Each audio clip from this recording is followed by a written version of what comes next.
चाय पे आप सभी का स्वागत है। कुर्सी की पेटी बांध दीजिए क्योंकि माहौल अब सुधरने वाला है।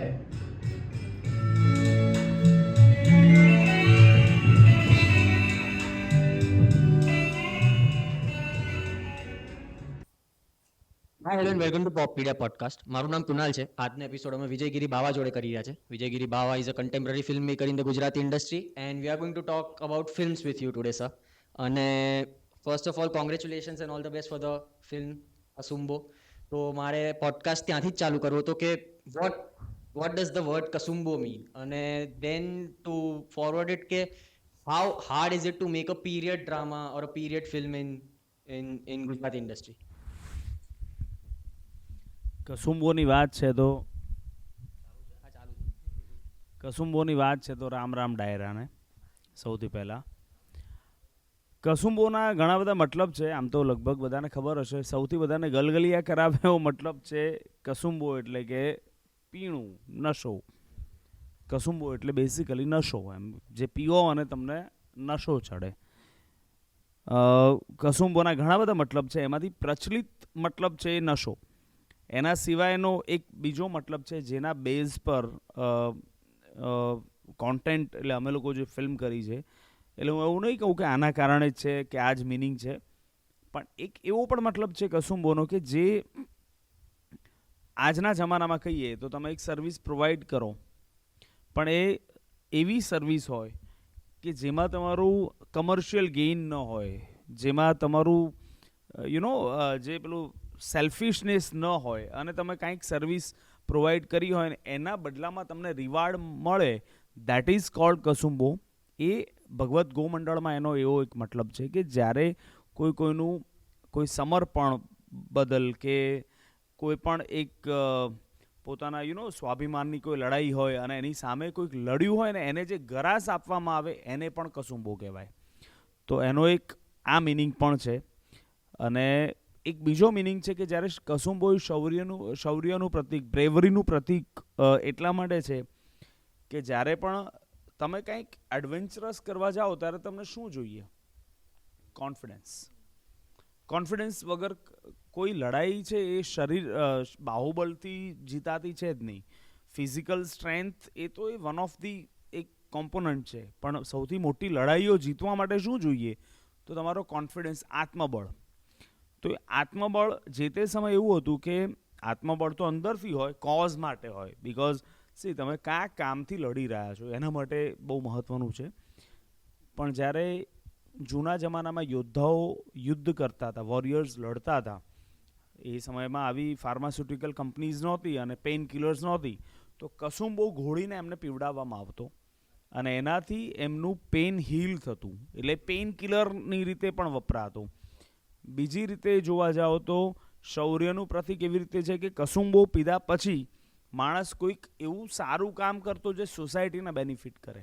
સો there are lots of meanings. હવે કોને કયો મિનિંગ જોઈએ છે એ તમારી ઉપર, એ તો ઓડિયન્સ ઇન્ટરપ્રિટેશન છે. And what about making a period film in Gujarati industry, કે એના શું હર્ડલ્સ હોય? ઓકે, હર્ડલ્સ તો એકચ્યુઅલી અહીંયા આવવા સુધીમાં ખાલી પ્રયોગશાળામાં મારે ગાડી પાર્ક કરવી હતી એમાંય હર્ડલ્સ હતા. So hurdles, if you talk about hurdles, તો એ દરેક જગ્યાએ હોય. Period film is a different thing કે, અને એમાંય ગુજરાતી સિનેમાની વાત કરતા હોઈએ, જ્યારે જે સિનેમાનો હજી સ્કેલ વધી રહ્યો છે એવા સમયે તમે જ્યારે પીરિયડ ફિલ્મ લઈને આવો ત્યારે સૌથી પહેલાં હર્ડલ્સ તો, જેમ આપણે કહીએ છીએ ને વર્ડ ઓફ માઉથ, એમ વર્ડ ઓફ એર્સ બી હોય. કેવી રીતે હોય? હવે યાર આ પિક્ચર હવે આ લઈને આવે છે, શું થશે, વી ડોન્ટ નો. સો આવું બધું આવા ત્યાંથી શરૂ થાય વાત. બીજું તમારા ઇન્વેસ્ટર્સને કન્વિન્સ કરવા. તમે લોકો પ્રયોગશાળા ચલાવો છો, 3 લેપટોપ, 2 માઇક, આટલું ઓડિયન્સ, એની સામે તમને કંઈક લાગત થતી હશે. હવે તમને પૂછે કે આમાં રિટર્ન શું મળશે એમ, તો તમે એવું તો નહીં કહો કે ભાઈ અમે આ બધા પાસેથી ટિકિટના પૈસા લઈએ, કેમ કે આ બધું આઈ થિંક સો આ ફ્રી ઓફ કોસ્ટ છે. સો એ જે લાગત થાય છે એ તમે બેર કરી કોસ્ટ. તો કોઈ પિરિયોડિકલ ફિલ્મ તમે કરો છો ત્યારે તમે નોર્મલ ફિલ્મ કરતાં તમારે 10 ટાઈમ કે 20 ટાઈમ અપ જવાનું છે. હવે એની રિકવરી કેટલી આવશે એ તમને ખબર નથી. તમે લોકો હજી અહીંયા જેટલા બેઠા છે આવનારી પેઢી છે, એટલે મે બી તમારા કરતાં હું થોડો સિનિયર છું, થોડા સફેદ વાળ છે મને દાઢીમાં, તો હું કહી શકું તમને હિંમતથી કે થાય છે એવું કે આપણે જ્યારે પેશનલી ડ્રીવન હોઈએ, તો મેં આ સ્ટેજને જોયું એટલે મને મજા પડી બહુ વર્ષો પછી, કેમ કે 2003થી હું સ્ટેજ કરું છું અને 2012થી હું ફિલ્મ ઇન્ડસ્ટ્રીમાં છું. પણ રિયાલિટી બદલાતી જાય છે. તો જ્યારે તમે આવી પીરિયડ ફિલ્મ લઈને આવો છો ત્યારે બીજા બધા હર્ડલ્સ તો પછી ના આવે છે. સૌથી પહેલાં તો ટુ કન્વિન્સ યોર ઇન્વેસ્ટર કે ભાઈ આમાં આટલા પૈસા થશે અને આની આ રિકવરી આવશે. લોકોને તમારા સપનાઓની પડી નથી, લોકોને એમની રિકવરીની ચિંતા છે. સો તમારા સપનાઓ તમારા છે, તમારે જીવવાના, એની કિંમત એ તમારે ભોગવવાની. વસ્તુ એ હોય છે તો એ સપનું મારું છે, એની કિંમત મારે ભોગવવાની. સો અગેન ડેફિનેટલી પછી વાત જો ફિઝિકલ ફોર્મમાં કરીએ તો કસુંબો જેવી ફિલ્મ આપણે જ્યારે અમે લોકો જ્યારે કરી ત્યારે આટલા મોટા સ્કેલ ઉપર તમે એક પ્લોટ કે જમીન લીધી, ત્યાં એક સેટ બિલ્ડ કર્યો, અઢળક લોકોનો મેન પાવર છે, એ માણસો છે, મશીન્સ નથી. તો દરરોજના હર્ડલ્સ એવા હોય કે દરેક 500-700 માણસ એક સાથે એક મોટિવ પર કામ કરતા હોય તો દરેકના ફેમિલી પ્રોબ્લેમ પણ હોય, દરેકના પોતાના ઇન્ડિવિડ્યુઅલ લાઈફના પ્રોબ્લેમ હોય, તો એ પણ તમારે સોલ્વ કરવાના અને એમને કન્વિન્સ કરવાના, મોટિવેટ કરવાના કે ભાઈ આ મુકામ સુધી આપણે પહોંચવું છે. સો ત્યાંથી લઈ અને પછી આવે જ્યારે તમારું શૂટ શરૂ થાય ત્યારે તમારા એક્ટર્સ આવે, એક્ટર્સથી લઈને technicians, crew, spot boys, each and every one. તો ઇફ હું ડિરેક્ટર પ્રોડ્યુસર તરીકે વાત કરું તો I am like a guardian of every one. So મારે બધાના ટેન્ટ્રમ સહન કરવાના આવે, જે હું કરતો નથી બહુ નોર્મલી, હું લાત મારીને કાઢી મૂકું છું. બટ હા, હું મારા માટે અમિતાભ બચ્ચન હોય ને મારા ફ્લોર ઉપર, તો એ 5 વર્ષનું બાળક છે. સો હું એવી રીતે જ એને ટ્રીટ કરું છું. સો એક્ટર્સ તો બિચારા મેનેજેબલ હોય છે, પણ ઘણી વખત ટેકનિશિયન્સના અમુક પ્રકાર, એટલે દરેકના અલગ અલગ પ્રોબ્લેમ્સ હોય. તો આ હ્યુમન સાયકોલોજીકલ પ્રોબ્લેમ થાય, એવી રીતે ફિઝિકલ ફોર્મમાં પ્રોબ્લેમ્સ આવે. જેમ કે કસુંબોનું એક ઇન્ટરેસ્ટિંગ, આમ તો ઇન્ટરેસ્ટિંગ ના કહેવાય, હોરિબલ કહેવાય, પણ હવે ઇન્ટરેસ્ટિંગ કહેવાય. તો અમે લોકોએ જ્યારે અલાઉદ્દીન ખિલજીના ટેન્ટ્સ લગાવ્યા હતા તો એમાં આગ લાગી હતી અને અમે લોકો દરેક વ્યક્તિના ઇન્સ્યોરન્સ લીધા હતા. બટ લકીલી એ શૂટ શરૂ થતાં પહેલાં એટલે કોઈ માણસ હાજર નહોતું સિક્યોરિટી સિવાય. સિક્યોરિટીએ એને એ બુઝાવી હતી, પણ એમાં જે નુકસાન થયું એના માટે એ પૈસા હજી રિકવર કરવા ઇન્સ્યોરન્સ કંપનીને અમે હાથ જોડી રહ્યા છે, હજી પૈસા પાછા નથી આવ્યા. સો આવા પણ હર્ડલ્સ હોય. સો દેર આર લોટ્સ ઓફ, પણ હર્ડલ્સ કરતાં હું એવું માનું છું કે હું આને હર્ડલ્સ બહુ નથી ગણતો, કેમ કે film making is my passion. અને આપણને કોઈ માના સમ દઈને એવું કીધું નહોતું કે તમે પિક્ચર નહીં બનાવો તો તમે, એટલે આપણે જાતે આ ઇન્ડસ્ટ્રી ચૂઝ કરી છે, જાતે ફિલ્મ મેકિંગ ચૂઝ કર્યું છે. તો હું એને જરા અલગ રીતે એડવેન્ચરસ જર્ની તરીકે લઉં છું. ફેર. અને યુ નો બીકોઝ આ લાસ્ટ ઓફ ધ ક્વેશ્ચન્સ આ સિરીઝનો, પછી we will move ahead, I promise. પણ તમને, આઈ માઇટ બી રોંગ, પણ is there a image problem આ જોનરામાં બેસિકલી, કે જેમ કે તમે કસુંબો લઈને આવ્યા તો લોકો તમારી આજુબાજુ એવી વાત, કેમ કે મેં એવું સાંભળ્યું છે કે આ તો ભંસાલી કરે, આ તો મણિરત્નમ કરે, આ બીજું કોણ કરી શકે એમ. Do you face that problem? એ બી એક આને રિલીઝ કરવામાં એની જોડે આમ લાઈક એવું લાગે કોઈ દાડો કે સ્ક્રિપ્ટ તો છે, પણ અગર પ્રોડક્શનમાં કઈક સ્કેલમાં લોચા આવશે તો બી સ્ટીક નહીં થાય પિક્ચર. તેને લુક કોમિકલ એવું તમને એવું લાગે કોઈ દાડો આવું બનાવતા? એટલે આવું એને લાગે જેને કોઈની કોપી કરવી હોય, જેને ભણસાલીની કોપી કરવી હોય, જેને મણિરત્નમની કોપી કરવી હોય. ભણસાલી ખામોશી બનાવી હતી, એના પહેલાં એણે કઈ પિરિયોડિકલ ફિલ્મ બનાવી હતી મને યાદ નથી, કોઈને યાદ હોય તો કહી શકે. કે મણિરત્નમે PS1 PS2 બનાવી, એની પહેલાં બનાવી ફિલ્મો તો અદ્ભુત બનાવી છે, પણ પિરિયોડિકલની વાત તો ભણસાલીએ રામલીલાથી એક ટ્રાયલ કર્યો, પિરિયોડિકલ નહોતી, ફિક્શન જોનર હતું. બાજીરાવથી એક ટ્રાયલ લીધો, એ ટ્રાયલમાં ક્યાંક સક્સેસ ગયો હશે. અને મારા માટે આ બધા આરાધ્ય દેવો હોઈ શકે, બાકી એ કોઈના રસ્તે ચાલવું એ મારા માટે એવું છે કે જોનરા ને બધું તો ફિલ્મ ઇન્ડસ્ટ્રીની વાતો છે. મારા માટે કથાનક મહત્ત્વનું છે, વાર્તા મહત્ત્વની છે, કે આ વાર્તા મારે કહેવી છે, આ રીતે કહેવી છે, આનો સ્કેલ હવે આ છે. તમે ભણસાલી માટે બહુ ઇઝી હતું હિન્દી ફિલ્મ બનાવી, મણિરત્નમ માટે બહુ ઇઝી છે તમિલ ફિલ્મ બનાવી, કેમ કે એ ઇન્ડસ્ટ્રીઝ ગ્રાઉન્ડ અપ ઇન્ડસ્ટ્રી છે. જેનું ટર્નઓવર 500-700 કરોડથી ઉપરનું છે. જ્યારે ગુજરાતી સિનેમાનું ટર્નઓવર 90% ફિલ્મો પોતાના પૈસા રિકવર નથી કરી શકતી, એવા સમયે તમે હિન્દીના સ્કેલની એક ફિલ્મ બનાવીને રિલીઝ કરો છો, ત્યારે એના માટે મારે મોટિવેશન માટે ભણસાલી કે મણિરત્નમની જરૂર નથી. બટ યસ, અચ્છા લોકોને શું લાગશે, લોકોને કોમેડી લાગશે કે નહીં, તો એ લોકો થકી મેં કારણ કે મને એવી ખબર છે કે હું જે બતાવીશ એ લોકો જોશે. લોકો શું ઈચ્છે છે એ બતાવવા માટે હું ફિલ્મ મેકર નથી બન્યો.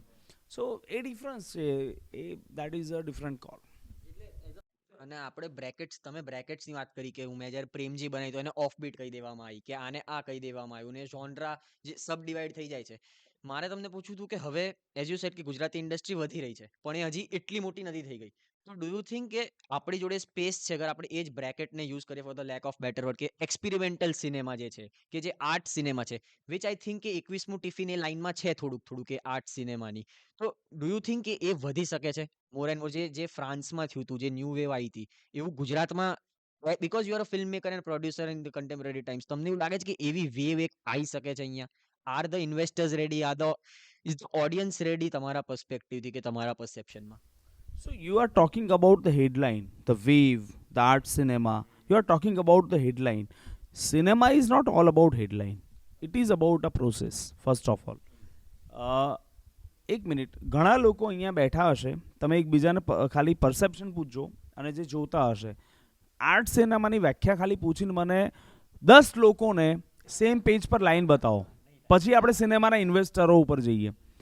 સી, વસ્તુ એવી છે કે આર્ટ સિનેમા એને બધું શું છે, art, commerce, rural industry, it's a bullshit words actually. એટલે તમે થિયેટરમાંથી આવ્યા છો, હું એનએસટીમાં થિયેટર મેં કરેલું છે, હું ત્યાં પણ અને ભોપાલ રંગમંચ પર બી પરફોર્મ કર્યું છે.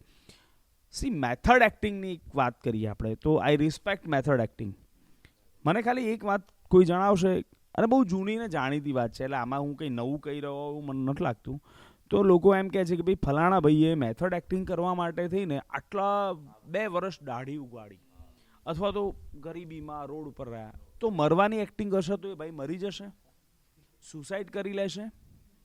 રેપ કરવાનો હશે તો કો એક્ટ્રેસનો રેપ કરશે. ઇટ્સ બધા ગ્લેમરસ વર્ડ છે. જેમ કેવું છે ઇન્ડસ્ટ્રી, જેમ તમે આજે એક વેવ ચાલે છે કે યાર બોલિવૂડ ઇન્ડસ્ટ્રીમાં તો એક બાજુ સ્ટાર્સ છે ને એક બાજુ એક્ટર્સ છે. Amitabh Bachchan is a star and Nasruddin Shah is એવું નથી ભાઈ. Amitabh Bachchan is an actor, એટલા માટે આ ટાઈમ સુધી તમારી સામે છે. નસીર સર બી એક્ટર જ છે, હું ના નથી પાડતો. સી, તમે શું કામ સેગ્રિગેશન કરો છો? બ્રેકેટ્સ નહીં બનાવો ને, સિનેમા ગ્રો થવા દો. ફ્રાન્સ જેવું કલ્ચર હોવું જોઈએ, કલકત્તા જેવું ફ્રાન્સની કોપી કરવામાં કલકત્તાની પથારી ફરી ગઈ, ફ્રાન્સની કોપી કરવામાં બંગાળની પથારી ફરી ગઈ. So let's not talk about the ism. તમે ફ્લો થાઓ. એક ઉત્તર ગુજરાતનો એક લેખક આવે છે તમારી સામે, અને વર્ષો પહેલાં, અને એની ભાષામાં એક માનવીની ભવાઈ નામનું પુસ્તક લખે છે. એ રામે સીતાને માર્યા જો લવિંગની લાકડીએ, પન્નાલાલ પટેલ ત્યાં પેદા થાય છે. એક મેઘાણી ત્યાં કોઈક ખૂણામાં પેદા થાય છે.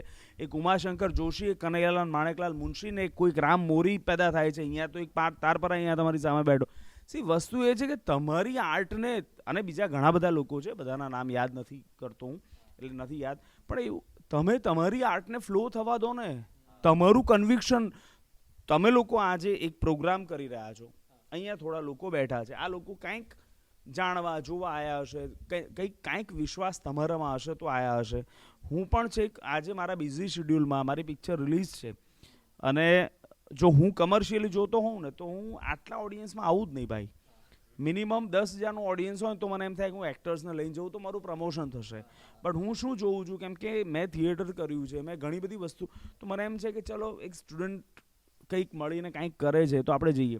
કન્સર્ન એ છે કે કોઈ ઇઝમ પર નહીં જાઓ કે આને ગ્રો થશે કે નહીં થાય. ગુજરાતી સિનેમાની વાત હોય કે કોઈ પણ સિનેમાની વાત હોય, એની પ્રોગ્રેસિવ જે પેટર્ન છે ને બહુ અલગ છે, કે ઇક્વેશન પર ડિપેન્ડેડ છે. હું ઈચ્છું છું કે મારે આ ઝોનરની 5 ફિલ્મો બનાવવી છે, જેને કોઈ કેમ કહેશે કે આ આર્ટ ફિલ્મ કહી શકાય. હવે એ 5 ઝોનરની ફિલ્મ બનાવવા માટે 5 ઇન્વેસ્ટર મળશે. હું બીજું કાંઈ નહીં, હું તમારા બધામાંથી કહું કે તમે લોકો તમારી ઇન્કમનો 15% ભાગ મને આપી દો, let's make N art film, કેટલા લોકો રેડી થશે? સો જોવું અને જાણવું બંને અલગ છે, કરવું અને જોવું એ પણ અલગ છે. વાત એ છે કે રિસ્પોન્સિબિલિટી એ કઈ સોસાયટીની બી નથી, સિનેમા બનાવે છે એની એકલાની પણ નથી. વસ્તુ એ છે કે જે તે સમયના કલ્ચર, જે તે દેશના કલ્ચર પ્રમાણે એનું સિનેમા ગ્રો થાય છે.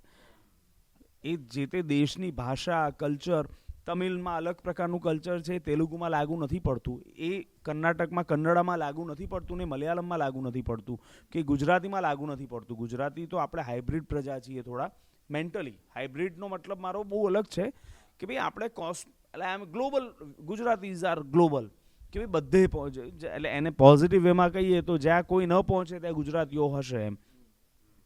પણ એ કેટલા સિનેમા, એટલે ઘણી બધી વખત આપણે ફેસ કર્યું છે, ગુજરાતી સિનેમાએ લોસ બી કર્યો છે, કેમ કે સારી ફિલ્મો, એટલે તમે કીધું કે 21મું ડિફિન થોડી આર્ટ ઝોનર, આર્ટ કમર્સ ઝોનર કેવી રીતે ડિસાઇડ થાય? મને કોઈ એની વ્યાખ્યા, મને હજી સુધી નથી ખબર પડતી આની વ્યાખ્યા કે આર્ટ ફિલ્મ કોને કહેવાય. કેમ કે ભિખારી, ગરીબ, સિગ્નલ પરના છોકરાઓની વાત કરો તો આર્ટ ફિલ્મ કહેવાય, અને કોઈ એક બિલિયોનરના છોકરાના ડિપ્રેશનની વાત કરો તો કમર્શિયલ ફિલ્મ કહેવાય. I don't know. Cinema is all about emotions. So એને ઝોનરમાં ડિવાઈડ નહીં કરવું જોઈએ, પર્સનલી સ્પીકિંગ. બટ યસ, એક વાત હું તમને ગેરંટીથી કહી શકું બિહાફ ઓફ ગુજરાતી સિનેમા, કે દેર are lots of makers who are trying hard કે ધીમે ધીમે સ્ટોરી ટેલિંગ સારું થતું જાય. પછી એમાં સોનામાં લોઢાની મેખ દરેક જગ્યાએ હશે જ, થિયેટરમાં હોય ને સિનેમામાં પણ હોય. તમે જ્યારથી ફિલ્મો બનાવવાનું ચાલુ કરી થી આજ સુધી તમારા ક્રિએટિવ પ્રોસેસ કે તમારા વિચારના ધારણામાં કેટલો ફરક આવ્યો છે અને કેવો ફરક આવ્યો છે? ઘણો બધો. એક વ્યક્તિ તરીકે મારામાં ઘણો ફરક મેં જોયો છે, કેમ કે જે તે સમયે સિનેમા કરતી વખતે, જેમ કે મેં કીધું કે મેં ઇન્ડિપેન્ડન્ટલી સૌથી પહેલી શોર્ટ ફિલ્મ કરી હતી અમદાવાદી મિજાજ. 2 રિયલ બ્લાઇન્ડ છોકરાઓને, દેવર માય રૂમ પાર્ટનર્સ, અને મેં એમની લાઈફસ્ટાઈલ જોઈ હતી, અને 24 કલાકમાં એ ફિલ્મ મેં બનાવી હતી. ત્યારે મેં 2010-11 તો એ શોર્ટ ફિલ્મ હતી. એટલે એની પહેલાં હું બંસાલી પ્રોડક્શનમાં અસિસ્ટ કરતો હતો, એની પહેલાં વિશાલ ભારદ્વાજ. એન્ડ દેન હું જ્યારે અમદાવાદ પાછો આવ્યો તો દર્પણા એકેડમીની કોમ્પિટિશન હતી, 600 નોટ આઉટ, મને યાદ છે અત્યારે બી. 600 વર્ષ અમદાવાદને પૂરા થતા હતા, અને એના અંતર્ગત એક ફિલ્મ ફેસ્ટિવલ હતો. તો એમાં તમારે આટલા સમયમાં એક ફિલ્મ બનાવવાની એમ. તો મને જે સૂઝ્યું એ પ્રમાણે મેં સ્ક્રિપ્ટિંગ કર્યું. જે અત્યારે મારી વાઈફ છે, એ વખતે મારી ગર્લફ્રેન્ડ હતી. સો અને એના પગાર ઉપર જ મેં પિક્ચર બનાવી હતી, એટલે આઈ વોઝ ડિપેન્ડેન્ટ, એટલે પ્રોડ્યુસર પહેલેથી છે. સો અને 5-7 હજાર રૂપિયામાં એ પ્રોડક્શન કમ્પ્લીટ કર્યું હતું. કેમ કે ઇન્ડસ્ટ્રીના મિત્રો, અને હું અસિસ્ટન્ટ તરીકે કામ કરતો, એડી તરીકે, એટલે ઘણા બધા ટેકનિશિયન્સને એ લોકોએ ફેવરમાં હેલ્પ કરી હતી. અને એ ફિલ્મને 3rd બેસ્ટ ફિલ્મનું પ્રાઇઝ પણ મળ્યું હતું. અને એના પછી દિલ્હીમાં ગ્લોબલ એક ફેસ્ટિવલ થયો હતો, એમાં ફર્સ્ટનું મળ્યું હતું. વસ્તુ એ છે કે એ વખતે જે ફિલ્મ મેકિંગનો અપ્રોચ હતો, અપ્રોચની વાત કરું છું, એટીટ્યૂડ એ જ છે આજે બી, અને એ મરતા સુધી નહીં બદલાય. આ જ હશે, કેમ કે આપણે એવું વિચાર્યું હતું કે આવું થશે તો એવું નથી થતું, આવું થશે તો એવું નથી થતું. અચ્છા, એનાથી વધારે મોટું થયું ત્યારે તમને હા ઠીક છે, okay, so it happens. But with time હવે આ લેવલ પર ડઝ ક્રિટિસિઝમ અફેક્ટ યુ? થોડું બી ઇન ઓલ ઓનેસ્ટી, અગર કોઈ તમને મોઢા પર આવીને જો એવું કહી દે કે મને યાર એકચ્યુઅલી એટલું બ્લન્ટ બી નહીં, આમ થોડું કે મને એકચ્યુઅલી આ પિક્ચર ના ગમ્યું બહુ, તો does that affect still? No, it doesn't. Now it doesn't. પહેલાં બહુ જ થતું હતું. પહેલાં તો એમ થતું હતું કે ઝાપટ મારતું. પહેલાં બહુ જ થતું હતું. પહેલાં મને એવું થતું હતું કે ફેસબુક પર કોઈ નેગેટિવ કમેન્ટ કરે તો એને જવાબ આપું. પણ હવે થાય કે ઓકે, તે પૈસા ખર્ચીને જોઈ હતી પિક્ચર, હા 150-200 રૂપિયા આપ્યા હતા, હા બોલ ઠીક છે, આઈ ડોન્ટ કેર. કેમ કે એને હક છે યાર, એને એક્સપ્રેસ કરવાનો હક છે. અચ્છા, કોઈ મોટિવેટેડ ટુ કોઈ મેન્યુપ્યુલેટિવ વેમાં કોઈ એટલે કોઈના અલગ પ્રકારના ઇન્ટેન્શન હોય તો એ ખબર પડી જાય છે કે ઓકે ભાઈ, ये तू नहीं बोल रहा है, तू नहीं बोल रही है, तेरे पीछे ये बोल रहा है, तो वो भी पता चल जाता है. તો યાર બાય એન્ડ લાર્જ નથી ફરક પડતો હવે, એવો ફરક નથી પડતો જે પહેલાં પડતો હતો. પહેલાં બહુ પડતો હતો. પહેલાં રાતે હું શેટ યાર આટલા લોકોને ના ગમ્યું. અને બ્લડ એટલે એટલા માટે મને 22 વર્ષની ઉંમરથી બ્લડ પ્રેશર છે, એટલે હું ટેબ્લેટ્સ લઉં છું. યસ. સો પણ હવે એવો ફરક નથી પડતો ફ્રેન્કલી સ્પીકિંગ. અને તમે વાત કરી હમણાં, વિચ આઈ અગ્રી વિથ, કે કલ્ચરની જે કલ્ચર હશે એવી ફિલ્મો બનશે, રાઈટ? એને સબ ટાઈપ્સમાં આપણે ના ડિવાઈડ કરવું જોઈએ. પણ do you think the other way is possible to? હું એઝ અ ફિલ્મ મેકર, તમને એવું લાગે છે કે હું કોઈક એવી પિક્ચર બનાવી દઉં જેનાથી હું એવું રેવોલ્યુશન લાવી દઉં, કેમ કે નાની ઉંમરમાં ના હોય પેલું આઈડિયલિઝમ હોય, થોડું રોમેન્ટિસિઝમ હોય કે હું આ કરી દઉં તો આવું આખું દેશ દુનિયા બદલી દઉં, એવી એક પિક્ચર બનાવી દઉં કે આમ do you at this level do you still feel કે હું કંઈક એવું બનાવી દઈશ ને તો આખા કલ્ચરને હું બદલી દઈશ? યાર કલ્ચર બદલાશે કે નહીં, હવે હું એ જ કહેવા માગું છું કે મેં કીધું પહેલી ફિલ્મ બનાવી ત્યારે મને એવું હતું કે યાર આઈ વિલ ચેન્જ, હું એ પર્સપેક્ટિવ ચેન્જ કરીશ. મેં પ્રેમજી એટલા માટે બનાવી હતી કેમ કે મેં મારા ગામમાં 1-2 છોકરાઓને જોયેલા જે લોકો થોડા ફેમિનાઇન કાઇન્ડ ઓફ હોય અને એમને ઇન્સલ્ટિંગ, એટલે મેં એમને હિરોઇઝમ આપવા ટ્રાય કર્યો કે યાર જસ્ટિફાઈ કરવા, નોટ હિરોઇઝમ. પણ એનાથી કંઈ બદલાયું નહીં. લોકો તો એ જ છે, એ લોકો પોતે બી નથી બદલાયા. સો હું વર્તનની વાત નથી કરતો, અપ્રોચની વાત કરું છું. સો મને એવું લાગે છે હવે હજી તો આમ ઉંમર મારી વધારે નથી, 36 વર્ષ છે, 36 પૂરા થયા, સોરી 37મું ચાલુ છે. પણ હવે મને એવું લાગે છે કે રેવોલ્યુશન એક એવી વસ્તુ છે ને કે ઓવરનાઇટ નથી આવતી. તો ડેફિનેટલી સિનેમા મારા માટે ગઈકાલે, આજે અને આવતીકાલે પણ સોશિયલ કોઝ જ હશે. કેમ કે હું સિનેમા કરીશ તો એ ખાલી નહીં કરું, વિધાઉટ કોઝ નહીં કરું. નોટ ફોર કમર્શિયલ કે મને પર્સનલી આટલા એવોર્ડ મળી જાય એટલા માટે હું ક્યારેય સિનેમા નહીં કરું. આઈ want two contribute in my society definitely. પણ મને એવી ખબર પડી કે ચેન્જ સ્લોલી આવશે. જે હું વિચારું છું એટલો ફાસ્ટ નહીં આવે.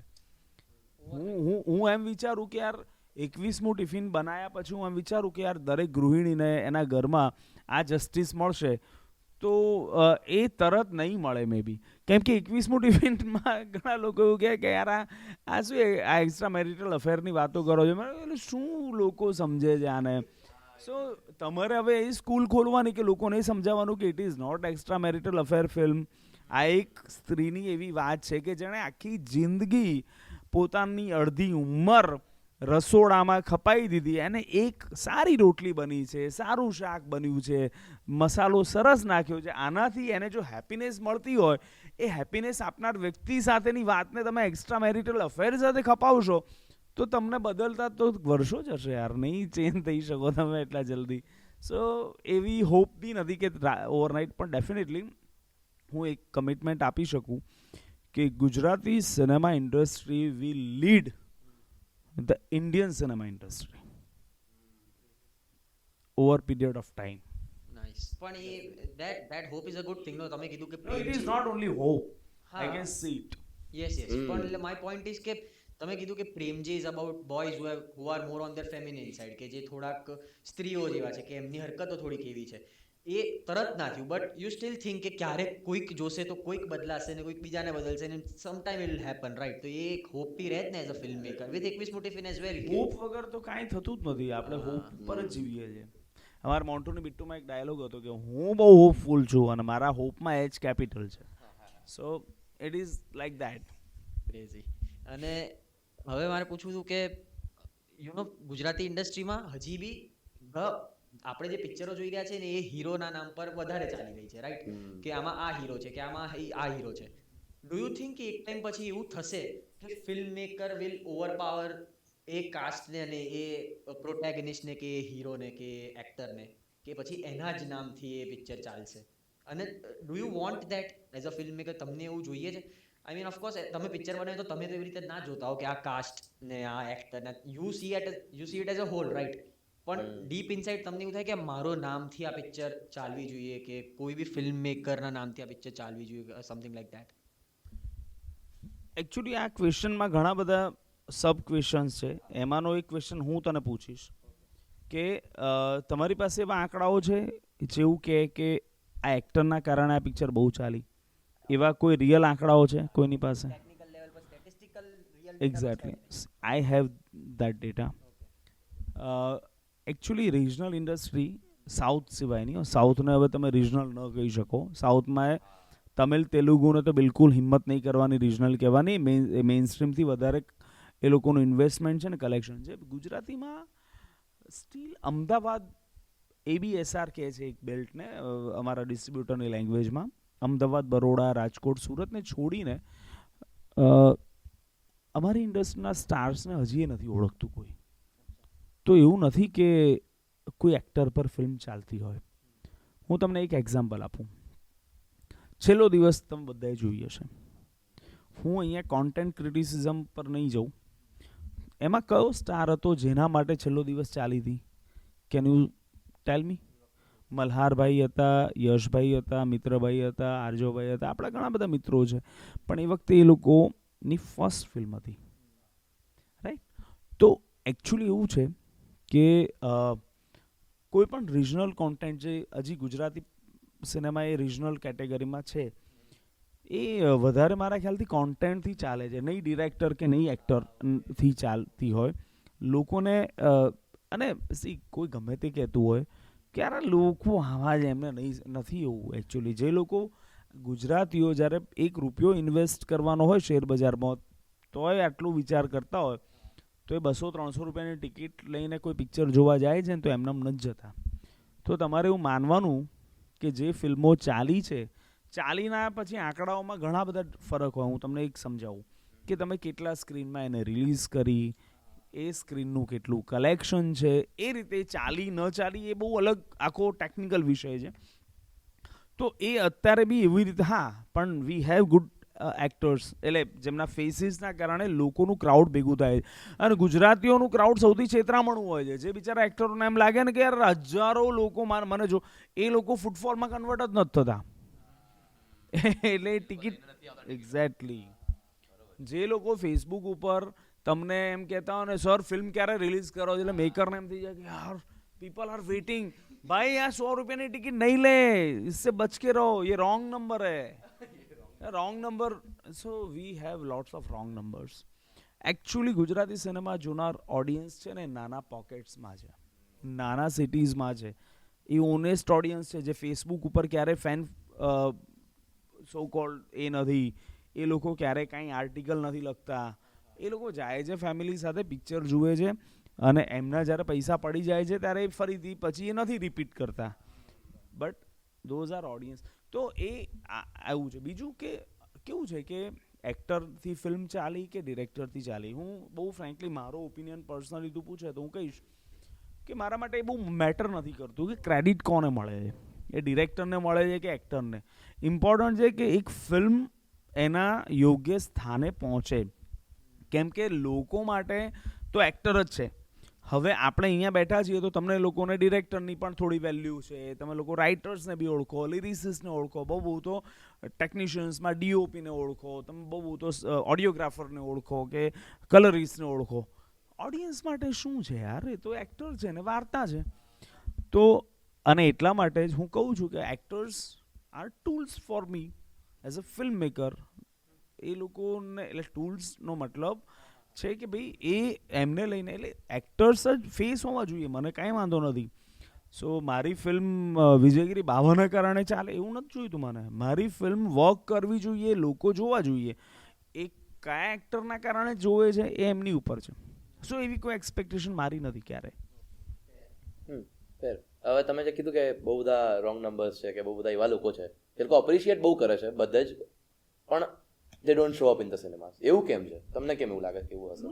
એનું કારણ છે કે સોશિયલ મીડિયા છે ને એને લોકોને વાચાળ બનાવ્યા છે, બોલતા કર્યા છે.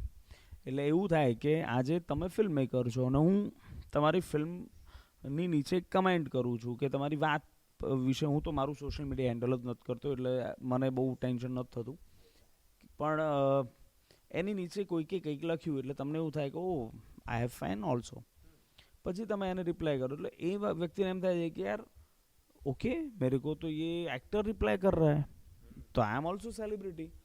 સો બધા લોકો એકબીજાના સેલિબ્રિટીપણાની હોડમાં છે. તો એમાં તમારું રિયલ ઓડિયન્સ મિસ થઈ જાય છે ઘણીવાર. યુ કાન્ટ જજ ધેમ. સો લોકોને એવું છે કે યાર હું આવું લખું, આણે આવું લખ્યું, હવે હું આવું લખું. સો હા એક્ઝેક્ટલી.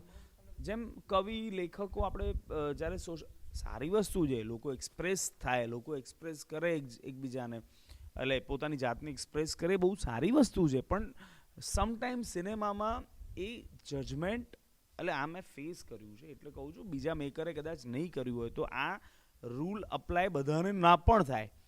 પણ આઈ ફેસ ઇટ કે ભાઈ એ ટિકિટમાં કન્વર્ટ બધું નથી થતું.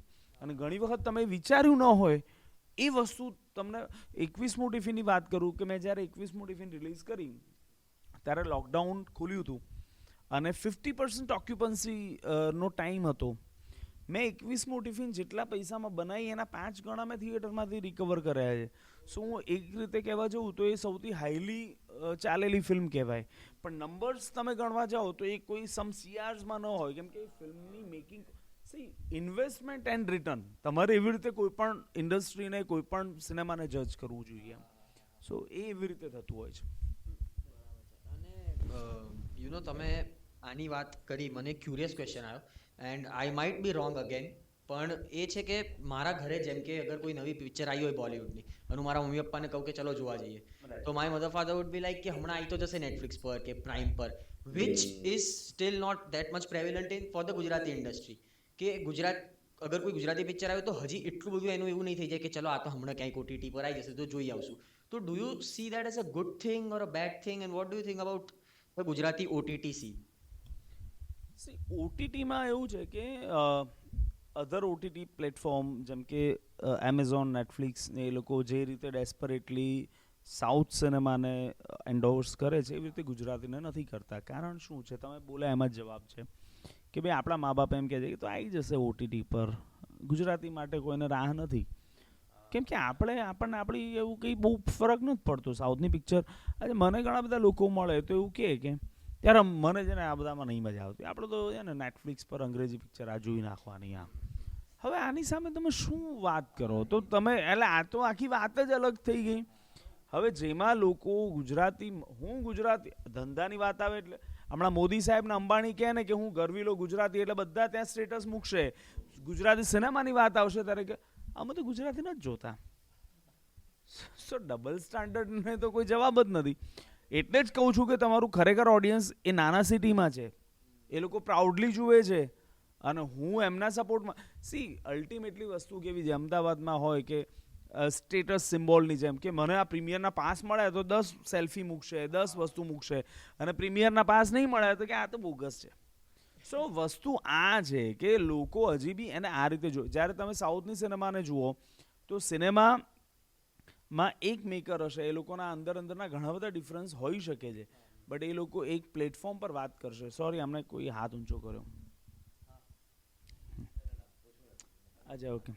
તો એ લોકો એક પ્લેટફોર્મ પર આજે મહેશ બાબુ છે, એ મહેશ બાબુ એનિમલ ફિલ્મ આવશે તો એનિમલનો ડિરેક્ટર સંદીપ વાંગા રેડ્ડી ભલે કર્ણાટકનો છે પણ એને મહેશ બાબુ એના પ્લેટફોર્મ પર પ્રમોટ કરશે. તમે જાઓ કોઈ ગુજરાતી ડાયરા કલાકારને ગુજરાતી પિક્ચરની વાત લઈને આટલા પૈસા થશે તો બરાબર છે, એટલે દરેકને પોતાની પ્રાઇસ.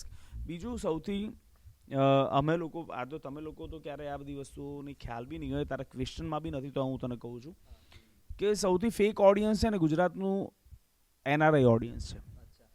NRI લોકો હંમેશા એવું કે યાર અમને તો અહીંયા બેઠા બેઠા આ ફિલ્મ જોવા નથી મળતી. સૌથી વધારે પાયરસી NRI વાળા કરે છે. એ લોકો ડાર્ક નેટમાં $10 રોકે છે. ગુજરાતી ફિલ્મો એ લોકો પાયરસીમાં જુએ છે અને પછી અહીંયા લિંક મોકલશે કે અમે જોઈ, અદ્ભુત ફિલ્મ હતી, એલા ઠોક્યા શું કામ જોઈ પણ. સો આ થાય છે, એટલે મે બી આ માધ્યમથી આ વાત પહોંચે એમ. તમે because you are a film maker, તમને એવી કોઈ પિક્ચરો છે જે you want to recommend for our channel કે આ 3 કે આ 4 પિક્ચરો છે જે તો જોવી જ જોઈએ કે જોવી જોઈએ કે સારી પિક્ચરો છે? યાર એવી તો ઘણી બધી ફિલ્મો છે. આમ તું અચાનક ક્વેશ્ચન પૂછે તો મને આમ ખાસું બધું ધેટ્સ અ જનરલ ઇશ્યુ કે તમે પીક 5-10 તો કેમ ના પીક કરી શકો? એવું એમ ઘણી બધી તું આમ પતી જશે તો, પણ હું તો એમ નામ બોલ દઉં કે ભાઈ તું. પણ યાર છેલ્લે પછી એવું થાય ને કે યાર અચ્છા આ બી હતી. It was like I should have said. સિનેમાની વાત મારે એટલે ન કરાય કે ઓલમોસ્ટ બધાએ જોઈ હશે, હું માની લઉં છું, કેમ કે આપણે ગુજરાતી સિનેમાનો સંવાદ કરવા બેઠા છીએ તો ઘણા બધા. પણ એમાં મારા લાઇકિંગ ને બીજાના લાઇકિંગ અલગ. હું નોર્મલી એમ તું પૂછે કે ભાઈ તો હું બહુ રેન્ડમ વેમાં જોતો હોઉં છું. નો ડાઉટ અમુક ફિલ્મો જોઈને રિપીટ મોડ ઉપર જોતો હોઉં, જેમ કે ટેરેન્ટિનો અને નોલનની ફિલ્મો હોય, મને પર્સનલી અમુક વસ્તુઓમાં ક્યાંક એવું બી થાય કે યાર એસા ક્યું હુઆ, ફિર ભી મેં દેખતા હું, ક્યોંકि એમાં એવું છે કે એ ફિલ્મો જોઈને અમુક ઇન્સ્પિરેશન ગ્રો. બંસાલીની ફિલ્મની વાત કરી કે મણિરત્નમની ફિલ્મની વાત કરી, તો મને ઓલવેઝ ગમે, રિપીટેડ મોડ ઉપર જોવી ગમે. પણ એ વાત છે પર્સનલ વિષય છે, અને મને તો એનિમલ બહુ ગમી, કોઈને ન ગમી. હું તમને એ જ પૂછવાનો હતો કેમ કે તમે એનિમલ મેન્શન કર્યું, તો હું તમને એ જ પૂછવાનો હતો કે તમે એનિમલ જોઈ, તમને બહુ ગમી. હા, મને તો બહુ ગમી. અને લોકો બધે જ બહુ જ ક્રિટિસાઇઝ કરી રહ્યા છે કે આવું છે, કે આવું છે, કે આવું છે. પ્રોબ્લેમ શું છે ખબર છે કે એ લોકો જાહેરમાં 3 જણની વચ્ચે એવું કહી નથી શકતા કે યાર એક મિનિટ આ સારું હતું એમ. અને પણ એમાં કેમ એવું છે કે જે લોકોને ગમી હોય છે ને એ લોકોને ગિલ્ટ ટ્રીપ કરે છે લોકો. હવે એ જ કહું છું કે ઇન્ફ્લુઅન્સ, મારે મારું ઇમ્પોર્ટન્સ બતાવવું છે, તો કેવી રીતે? તો સામેવાળાને ગિલ્ટમાં નાખો. વસ્તુ કેવી છે, ઘણા એવા લોકો હશે કે જેમને ખરેખર નહીં ગમી હોય, તો આઈ એપ્રિશિએટ ધેમ, આઈ રિસ્પેક્ટ ધેમ, કે એમની પાસે એમના કન્વિક્શન છે કે યાર મને આ રીઝનથી નહીં ગમી, તો વી રિસ્પેક્ટ ઇટ. પણ આમાં તો કેટલું ગંદુ, આમાં તો કેટલું વાયોલન્સ. તો એક મિનિટ, તમે હોલિવૂડની ફિલ્મો જુઓ છો, તો એમાં શું બ્લડની જગ્યાએ શું કંઈ બીજું મિલ્ક નીકળે છે તમને? જો બ્લડના કારણે સેક્સ એન્ડ વાયોલન્સ સિનેમામાં બહુ કોમન છે યાર. હવે એમાં હું તમે અને કઈ પેઢીને તમે વાત કરો છો, જેને તમારા કરતાં હવે આમાં બહુ બધું ખબર છે એમાં હું હવે એમાં તમે તોડ લેવાના? એટલે બધાએ મોરલ પોલિસિંગ કરવું બંધ કરવું જોઈએ આઈડિયલી. તમે એ ઇન્ફ્લુઅન્સનો લેવલ વિચારો કે ગઈકાલે મેં હમણાં જ કે ગઈકાલે કશ્યપે વાંગા જોડે ઇન્સ્ટાગ્રામ પર પોસ્ટ મૂક્યો અને એમાં એને લખ્યું કે ભાઈ મેં તો 2 વાર જોઈ, મને તો બંને વાર મજા આવી. પણ હવે હું તમને કહું, this is my personal statement, Anurag Kashyap is a hypocrite guy, Ram Gopal Verma is not. Why? Because Ram Gopal Verma appreciated publicly. Anurag Kashyap છે ને પોલિટિકલ સ્ટેટમેન્ટ આપવામાંથી ઊંચો જ નથી આવતો, એટલે તો એની બાકી I am the fan of Anurag Kashyap movie, some movie, પણ ટીલ ગુલાલ અને બહુ તો વસીપુર, થોડી ઘણી વસીપુરમાં ના બિલકુલ નહીં. એના પછી શું બનાવ્યું મને કહે ને? ના ગમ્યું, મન મરજી ના ગમ્યું. ના છેલ્લે જે આવ્યું એ વાળું કયું નામ ભૂલી ગયો એનું, ડીજે મોહબ્બત ના ગમ્યું, મેં નથી જોયું. એટલે મેં જોયું. હવે હું એમ કહું છું કે ગુલાલ એટલે તું જેમ ગુલાલ તો સખત પિક્ચર છે. તું જેમ કહે છે ને, હું મારી ટીનેજમાં ગુલાલની વકાલત કરતો હતો, ઇમ્તિયાઝ અલીની તમાશાની વકાલત કરતો હતો. એની જોડે બહુ ખરાબ થઈ. પણ ખરાબ કોઈની સાથે થતું નથી. વસ્તુ એક જ કહેવા માંગુ છું કે અનુરાગ કશ્યપ સંદીપ વાંઘાને એપ્રિશિએટ ક્યારે કરે છે? જ્યારે હમણાં બાજુમાં બેઠો હોય, હમણાં આફ્ટર આખું ગામ જ્યારે બધું પતી ગયું. યસ, રામ ગોપાલ વર્મા બી જો એનું કન્વિક્શન છે, રામ ગોપાલ વર્માની આગ બતાવશે, 2 થાઈસની વચ્ચેથી કેમેરા ઉછાળીને તો બી he has conviction boss. Yes yes, definitely. Ultimately તમને ગમે ના ગમે એનાથી કે એ તો હવે એની જિંદગી જીવે છે. દરેક વ્યક્તિ, દરેક મેકરને હક છે. તો મારા માટે રાજામૌલી છે એનું હું સલામ કરું એના કન્વિક્શનને, કે ભાઈ એણે એવું નક્કી કર્યું છે કે બોસ મારો હીરો આ રીતે કુહાડીથી પહાડ ચડી જશે ને તો એ ચઢાવે છે. એ કન્વિક્શનમાં એ ખોટો નથી પડતો. Ultimately it is a make believe world.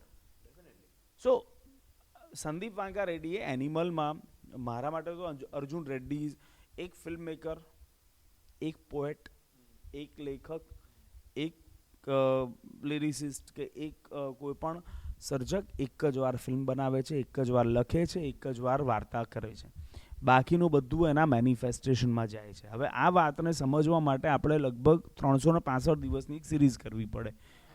But for me Sandeep Vanga Reddy એ અર્જુન રેડ્ડી જે બનાવી એણે એ જ એનિમલ છે મારા માટે. એનિમલથી હું નથી શોક થયો કે નથી શેટર્ડ થયો. સો તમને એ મેકરનું વર્લ્ડ તમને ખબર પડી જાય, તમને પછી એમાં શું હોય કે ભાઈ હવે આમાં વોલ્યુમ કેટલો છે. બ્લડ પેલામાં 1 ચીરો પડતો હોય તો આમાં 10 ચીરા પડતા હોય, પેલામાં 1 કિસ કરતો હોય તો આમાં 10 વાર કરે છે. સો વોલ્યુમ વધતો જાય છે. અલ્ટિમેટલી મેનિફેસ્ટેશન છે, યુ નો. સો એ વસ્તુ છે કે દરેકે પોતાનું રૂટ પકડી રાખે તો મજા પડે. પછી તો બાકી સિનેમા તો બહુ અનપ્રિડિક્ટેબલ ઘટના છે. તમને પણ કોઈ દાડો એવું લાગે કે એ વોલ્યુમ વધારવું કે અચાનક આવું ના કરવું આમ ઇન્ટેન્શનલી કન્વર્ઝેશન પીસ બનાવવા જેવું છે, કે ઇન્ટેન્શનલી લોકોને વાત કરાવવા જેવું છે? ડેફિનેટલી. તો એ વસ્તુ એટલે as a film maker is he being honest કે એનાથી નથી ફરક પડતો એટલો બધો ઓનેસ્ટ થવાથી. ઓનેસ્ટી કરતા વધારે એવું છે કે ભાઈ માણસ અલ્ટિમેટલી ફિલ્મ અમે હમણાં પહેલા કીધું કે સિનેમા કોસ્ટલીએસ્ટ મીડિયમ છે. હા એ તો છે. આર્ટ ફોર્મમાં સૌથી તો હવે યાર 1000 કરોડ રિકવર કરવા માટે યાર Conversation piece બનાવવો પડે. એવરીવન અને શો બિઝનેસ બોસ. એ તો છે. તમે જેવી રીતે વાત કરીને આઈ એમ અઝ્યુમિંગ કે you also are aspiring to be a film maker like that, જે એના રૂટ્સ ને પકડ કે જે એમાં મજા પડશે. કેમ કે થ્રુ આઉટ ધ પોડકાસ્ટ તમે કીધું કે મને જે વસ્તુમાં મજા પડી છે એ મેં કરી છે, કે કસુંબો બનાવી દીધી તો બનાવી દીધી. રામ ગોપાલ વર્માએ બી એ જ કર્યું કે કેટલો ક્લાસી ડિરેક્ટર હતો. And then he doesn't care about કે લોકો હવે શું વિચારશે, હું કેવી પિક્ચર બનાવું છું, I want to make this. Same with Tarantino. તમે એનો એ વાળો વિડીયો જોયો છે જેમાં એક બહેન છે ત્યાંના રિપોર્ટર, એ વખતે એને પૂછે છે કે આવી વાયલેન્ટ ફિલ્મ્સ તમે બનાવી રહ્યા છો તો છોકરાઓને તમને મજા આવતી, તમે બધું બહુ લાંબુ પૂછે છે. અને ટેરેન્ટિનો ને એવું પૂછે, આમ કન્ફ્રન્ટ કરે છે કે કેમ આવું બનાવે છે, તો પેલો સીધું એવું જ કહે છે because it's so much fun. પણ તમે વિચારો કે ટેરેન્ટિનો જ્યારે એની ફિલ્મોમાં નિગર 5-25 વખત બોલે, તમે બોલી જુઓ તો એ વર્ડ તમારી કલ્ચર પ્રમાણે એકવાર બોલી જુઓ, પણ એ કેમ બોલે છે? અપમાન કરવા નથી બોલતો એકચ્યુઅલી, એ અપલિફ્ટ કરવા બોલે છે. એ એની સોસાયટી ઉપર સટાયર કરે છે, એની સોસાયટીને એવું કહે છે કે બોસ તમે આ કર્યું છે, I am showing you the mirror. So પણ ધ વે, એટલે cinema is all about craft, make believe world. So એ લેવલે ઓપરેટ થાય તો મજા પડે. એ સ્ટોરી ટેલિંગનું પેલું છે ને એની વાત. યસ. પછી એને એટલું બધું પ્રેક્ટિકલ બનાવવાના ટ્રાય કરે. And var you afraid before we and the podcast, તમને કસુંબો બનાવતા વખતે એવી કોઈ બી બીક હતી કે, બીકોઝ યુ નો આપણે કેટલા ઇમોશનલી અટેચ છે વિથ આર કલ્ચર, રાઈટ? તો તમને એવી કોઈ બી બીક હતી કે કંઈ બી ખોટું થઈ જશે તો થોડોક સીન સપાટા થઈ શકે છે? મારી જન્મ કુંડળીમાં મંગળ થોડો ડોમિનેટિંગ છે, એટલે મને એવું કીધું હતું કે તને તારા પરાક્રમ સ્થાનમાં મંગળ પડ્યો છે. એટલે મને ખબર નહીં, પણ એવું હવે જો એ વસ્તુ વર્ક નહીં કરે તો એવું થશે ઓકે. પણ એવું કરતાં પહેલાં એવી બીક નથી લાગતી બહુ, ફ્રેન્કલી સ્પીકિંગ. હું બહુ કન્વિક્શનથી કામ કરનારો માણસ છું. બીક લાગે ને કામને હું હાથ જ નથી લગાવતો. Thank you for joining in. Thank you sir કે તમે આયા. Big round of applause for Vijay. અને અગર તમારામાંથી કોઈએ પણ ફોટોઝ કે વિડીયોઝ લીધા હોય તો ટેગ વિજયગીરી બાવા, ટેગ પોપપીડિયા, તો અમે લોકો રિપોસ્ટ કરીશું. અને મારી ટીમ અત્યારે તમારી જોડે કદાચ આવશે અને તમને કહેશે કે અમારી ચેનલને સબસ્ક્રાઇબ કરો કે સ્પોટીફાઈ પર લાઈક કરો, તો પ્લીઝ કરજો અગર તમારે કરવું હોય તો. Thank you sir. But thank you four coming. Thank you for coming. It's been wonderful. તમને લોકોને ગમ્યું હશે, ના ગમ્યું હશે તમારા નસીબ.